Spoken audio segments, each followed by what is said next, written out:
বিসমিল্লাহির রহমানির রহিম।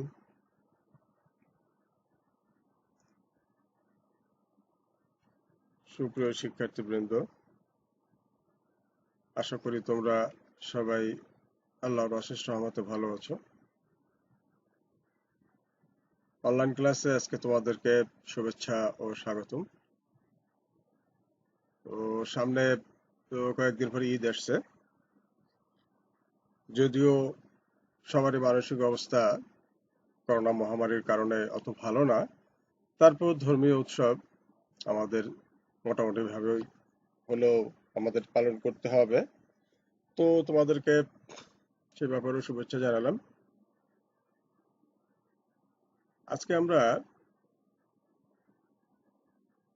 Computer networking, আজকেও ক্লাস 3 নম্বর ক্লাস কম্পিউটার নেটওয়ার্কিং এই নিয়ে 3টা ক্লাস হচ্ছে। তো আজকের ক্লাসে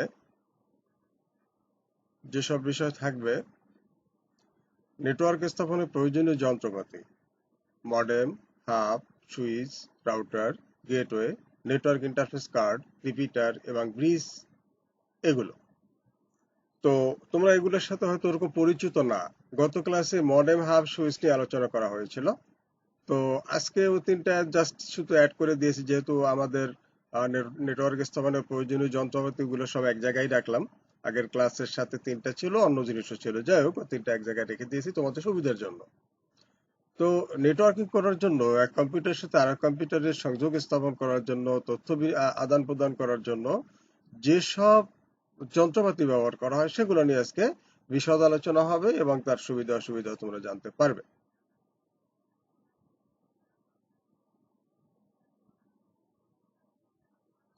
মডেম, আমরা কিন্তু আগের ক্লাসে মডেম সম্পর্কে বলেছিলাম। তো জাস্ট আমি তো আগেই বলেছি যে তোমাদের নেটওয়ার্ক স্থাপনের প্রয়োজনীয় যন্ত্রপাতিগুলো এক জায়গায় আনার জন্য 3টা তোমাদের এখানে দেওয়া হয়েছে। এখানে সংজ্ঞা দেওয়া হয়নি, শুধুমাত্র ছবিগুলো দিয়ে তোমাদেরকে বুঝাই দেওয়া হয়েছে। তো সংজ্ঞা দরকার হয় তোমরা ওই আগের ক্লাসের ওখান থেকে দেখে নিও। তো তারপরে বলি, মডেমের কাজ হলো ডিজিটাল সংকেতকে অ্যানালগ করা, আবার অ্যানালগ সংকেতকে ডিজিটাল করা। অর্থাৎ এক কম্পিউটার থেকে আরেক কম্পিউটারে যখন তথ্য আদান প্রদান করে তখন এটা দরকার হয়। আর হাব তো তোমরা কিছু দেখতেছো, এখানে আগের ক্লাসও দেখছো। হাব মানে কি, কতগুলো কম্পিউটার সংযুক্ত করা, এই হাবের সাথে সংযুক্ত করা, এক কম্পিউটার থেকে আরেক কম্পিউটারে কি তথ্য আদান প্রদান করা।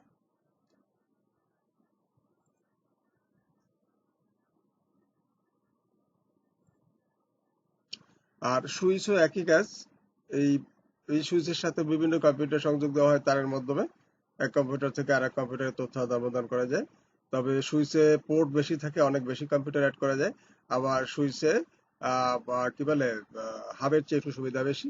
এখানে সরাসরি তথ্য নির্দিষ্ট কম্পিউটারে নিয়ে যায়। এটা আমাদের আলোচনা করা হয়ে গেছে। চলো আমরা একটা ভিডিও দেখে নিই একটু। Hello everyone. In this video, we're going to talk about the difference between a hub, a switch, and a router. Now, all 3 of these devices are similar, but there is a difference in the way they handle data. So we'll first talk about a hub. Now, the purpose of a hub is to connect all of your network devices together on an internal network. It's a device that has multiple ports that accepts Ethernet connections from network devices. Now, a hub is considered not to be intelligent because it does not filter any data or has any intelligence as to where the data is supposed to be sent. And that's because the only thing a hub knows is when a device is connected to one of its ports. So when a data packet arrives at one of the ports, it is copied to all of the other ports.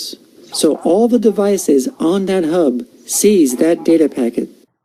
So again, a data packet comes into one port, then the hub will just rebroadcast that data to every port that has a device connected to it. So even if this computer here only wanted to communicate with this computer over here, these other computers would still receive the data even though the data was not intended for them.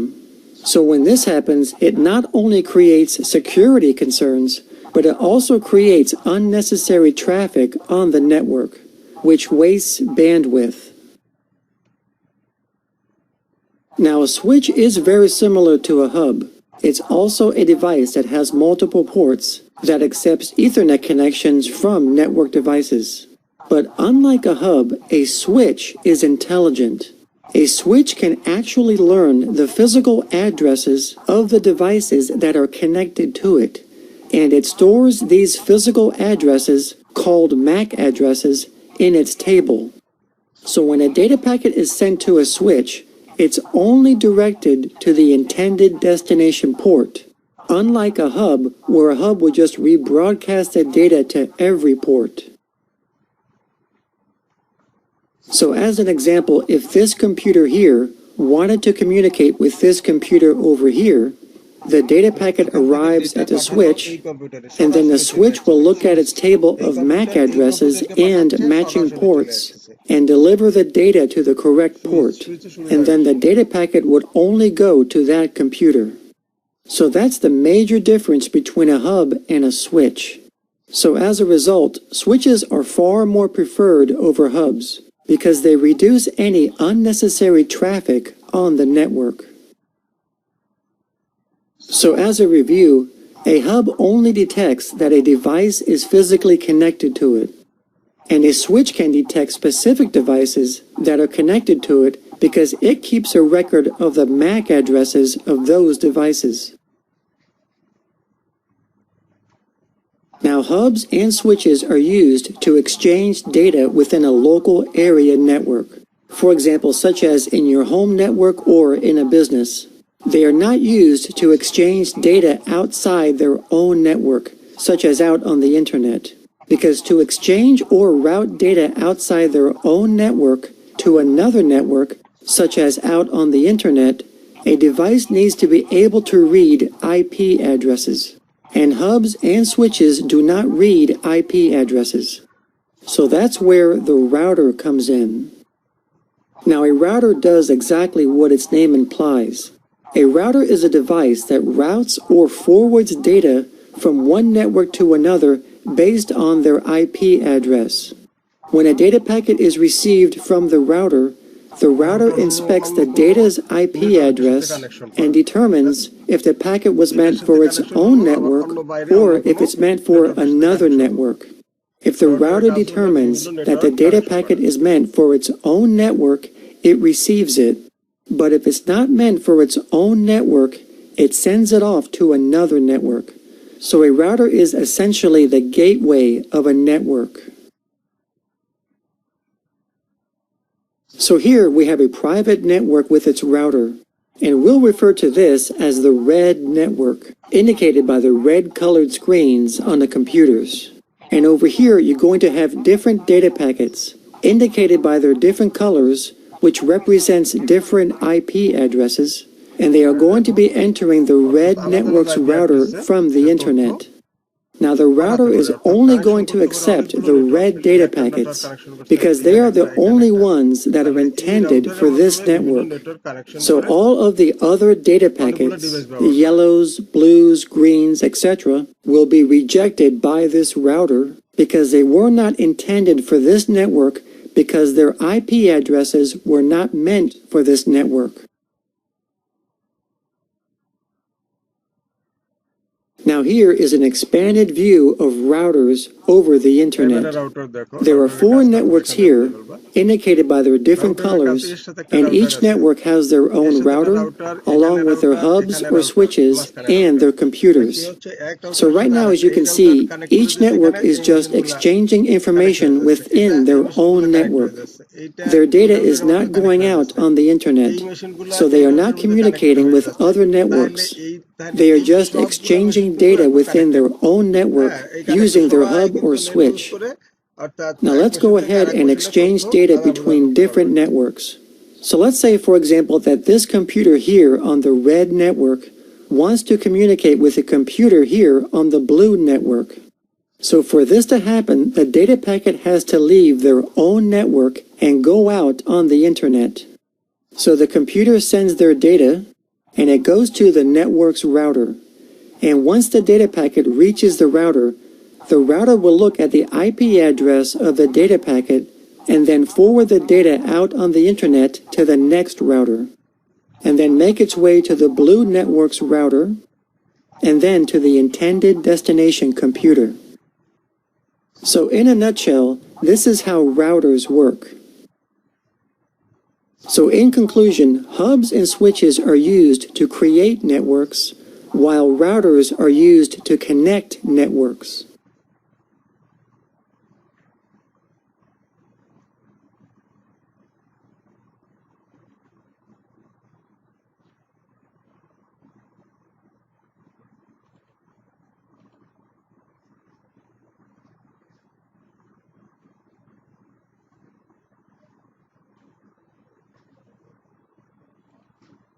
Hello everyone.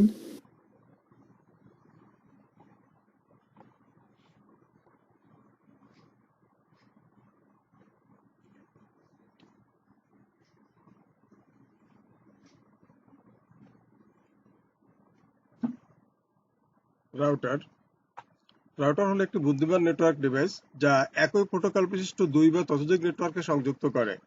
Router উৎস computer থেকে গন্তব্য কম্পিউটারে ডেটার সমষ্টি পৌঁছে দেয়। একটু আগে তোমরা ভিডিওতে রাউটারের কাজটা দেখলা, অর্থাৎ বিভিন্ন নেটওয়ার্কে সংযুক্ত করে সে ডেটা আদান প্রদান করে। এবং এখন এটা কিন্তু আমাদের অনেকেরই পরিচিত, যাদের ওয়াইফাই আছে তারা কিন্তু আমরা সবাই এখন রাউটার ইউজ করি। তোমাদের গ্রামের বাড়ি হয়তো নাও থাকতে পারে, তবে বিভিন্ন অফিস বা উপজেলা লেভেলে আছে, আমাদের কলেজেও কিন্তু আছে।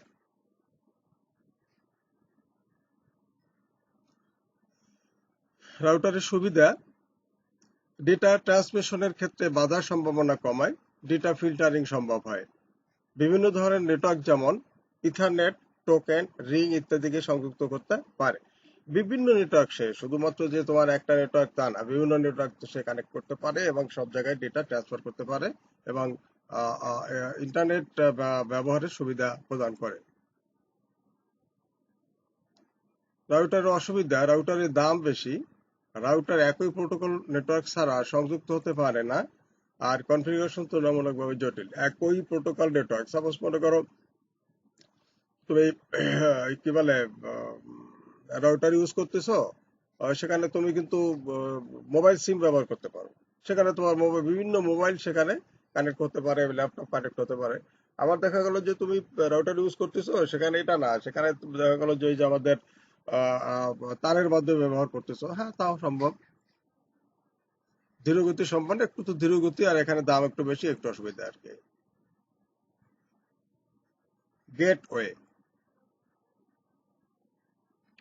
গেটওয়ে হলো একটি নেটওয়ার্ক ডিভাইস যা ভিন্ন প্রোটোকল বিশিষ্ট দুই বা ততোধিক নেটওয়ার্কে ল্যান ম্যান ওয়ান সংযুক্ত করে ওয়ান তৈরি করে।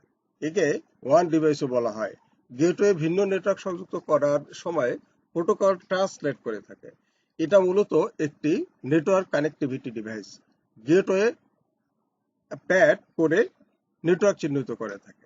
আমরা একটু আগে কিন্তু দেখছি রাউটার কি করে, একই ধরনের নেটওয়ার্ক সে সংযুক্ত করে, একই ধরনের, আর এখানে কিন্তু ভিন্ন প্রোটোকলের দুই বা ততোধিক নেটওয়ার্ক সংযুক্ত করে। ল্যান ম্যান ওয়ান সবগুলো সংযুক্ত করে ওয়ান তৈরি করে। ব্যাপারটা বুঝতে পেরেছো? অর্থাৎ ভিন্ন ভিন্ন ধরনের যদি নেটওয়ার্ক হয়, একটা ল্যান একটা ম্যান, তাও কিন্তু সে করতে পারবে, কিন্তু রাউটার কিন্তু একই ধরনের হতে হবে, ল্যান তো ল্যান আর না ম্যান ম্যান, এরকম। সুবিধা: ডেটা ট্রান্সমিশনের ক্ষেত্রে বাধার সম্ভাবনা কম, বিভিন্ন প্রোটোকল বিশিষ্ট নেটওয়ার্ক সংযুক্ত করতে পারে, আলাদা আলাদা নেটওয়ার্ক করতে পারে, এটা সংযুক্ত করতে পারে, এর একটা অনেক ভালো একটা ব্যবস্থা।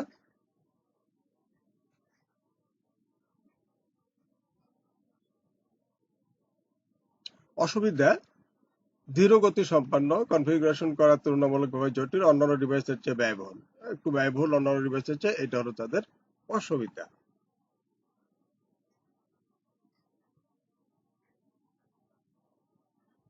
Network interface card.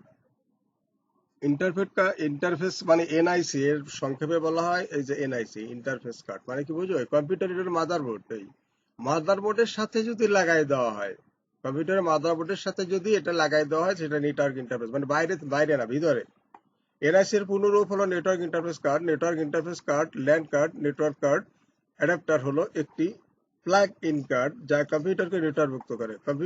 নেটওয়ার্কের সাথে যুক্ত এক ডিভাইস থেকে আরেক ডিভাইসে ডেটা পাঠাতে বা গ্রহণ করতে ল্যান কার্ডের প্রয়োজন হয়। এটি ইন্টারপ্রেটারের ন্যায় সিগন্যাল আদান প্রদানের কাজটি সমন্বয় করে থাকে। বর্তমানে বাজারে পাওয়া যায় এমন প্রায় সব কম্পিউটার বা ল্যাপটপ বা আইসিটি যন্ত্রের মাদারবোর্ডের সাথেই নিক বা ল্যান কার্ড সংযুক্ত অবস্থায় থাকে বলে আলাদা করে এর ব্যবহার বিলুপ্তির পথে। অর্থাৎ এই যে ল্যান কার্ড আলাদা ব্যবহার করা লাগে না, এখন বেশিরভাগ ক্ষেত্রেই কম্পিউটারের মাদারবোর্ডের সাথে এটা লাগানো থাকে।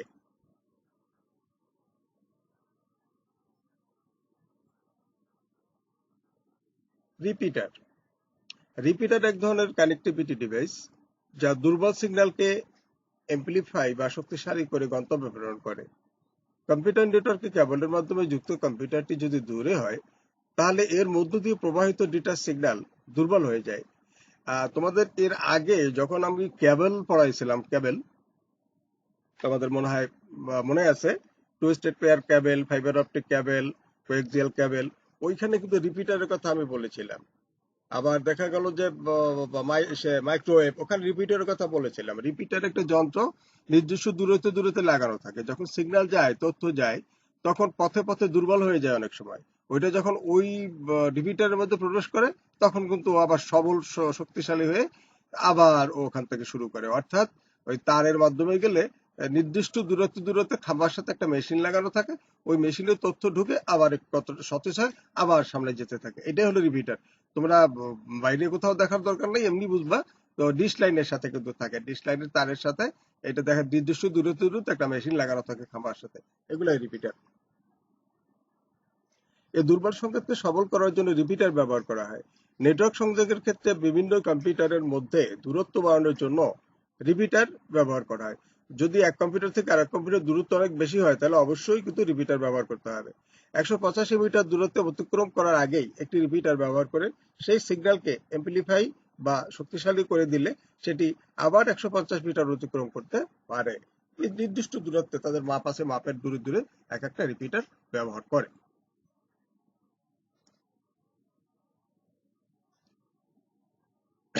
সুবিধা: নেটওয়ার্ক সংযোগের ক্ষেত্রে বিভিন্ন কম্পিউটারের মধ্যে দূরত্ব বাড়ানো যায়। নেটওয়ার্ক ট্রাফিক বৃদ্ধি না করে ডেটা অ্যাম্প্লিফাই বা শক্তিশালী করে সামনের দিকে প্রেরণ করা যায়।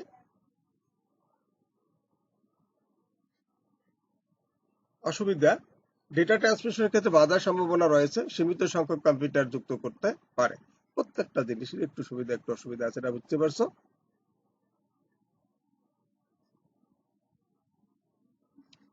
এবার ব্রিজ এক ধরনের নেটওয়ার্ক ডিভাইস যা একাধিক নেটওয়ার্ককে সংযুক্ত করে থাকে। এর সাহায্যে ভিন্ন মাধ্যম অথবা ভিন্ন কাঠামো বিশিষ্ট একাধিক নেটওয়ার্ককে সংযুক্ত করা যায়, কিন্তু এর সাহায্যে ভিন্ন প্রোটোকল বিশিষ্ট একাধিক নেটওয়ার্ককে সংযুক্ত করা যায় না। ব্রিজকে প্রধানত 3 ভাগে ভাগ করা যায়। তাহলে ব্যাপারটা কি হলো, কি বুঝলে? যে এই ধরনের নেটওয়ার্ক ডিভাইস যা একাধিক নেটওয়ার্ককে সংযুক্ত করে, একাধিক নেটওয়ার্ক সংযুক্ত করতে পারে। এর সাহায্যে ভিন্ন মাধ্যম অথবা ভিন্ন কাঠামো বিশিষ্ট একাধিক নেটওয়ার্ককে সংযুক্ত করে। ভিন্ন মাধ্যম বলতে কি, যার মাধ্যমে আসতেছে, এই ভিন্ন ভিন্ন আলাদাও যদি হয় সেগুলো যুক্ত করা যাবে, কিন্তু ভিন্ন প্রোটোকলেরটা ব্যবহার করা কিন্তু যাবে না। মানে ভিন্ন ভিন্ন নেটওয়ার্ক যেমন কয়েক ভাগ আছে না, ওই ভাগগুলা যদি আলাদা আলাদা হয় তাইলে সেটা সংযুক্ত করা যাবে না, কিন্তু মাধ্যম যদি আলাদা আলাদা হয় সেটা কিন্তু এখানে যুক্ত করা যাবে। তো ব্রিজ হলো local bridge, remote bridge, wireless bridge. যাই হোক, এটি সরাসরি ল্যানের সাথে যুক্ত, আর এটা হলো দুটি ল্যান, বিভিন্ন অবস্থানে দুটি ল্যানের সাথে যুক্ত। আর ওয়্যারলেস হলো একাধিক ল্যান যুক্ত করা অথবা ল্যানের দূরবর্তী স্টেশনকে সংযুক্ত করার জন্য ব্রিজ ব্যবহার হয়, ওয়্যারলেস ব্রিজ। তো আমাদের এই ব্রিজ পর্যন্তই আমাদের কিন্তু আসলে কম্পিউটার আর নেটওয়ার্ক জন্য যে যন্ত্রপাতি ব্যবহার করা হয় সবগুলো সম্পর্কে এখানে দেখানো হয়েছে। তো এই পর্যন্তই আজকে আমাদের শেষ হলো, অর্থাৎ আমাদের যন্ত্রপাতি সম্পর্কে সবগুলো এখানে দেওয়া হলো। তো তোমরা আজকে এই পর্যন্তই শেষ করি। তোমাদের বাড়ির কাজ দেওয়া হলো, বাড়ির কাজটা তোমরা ভালোভাবে কিন্তু করে নেবে। এখানে বলা আছে hub, modem, hub, switch, router, gateway, network interface card, repeater এবং ব্রিজ কাকে বলে, এদের সুবিধা অসুবিধা সহজ আছে, এখান থেকে তোমরা পড়ে নিবা। তো তাহলে আজকে তোমরা এই পর্যন্তই। তোমরা সবাই ভালো থেকো, সুস্থ থেকো, এই বলে আজকে আজকে আমরা ক্লাস শেষ করছি।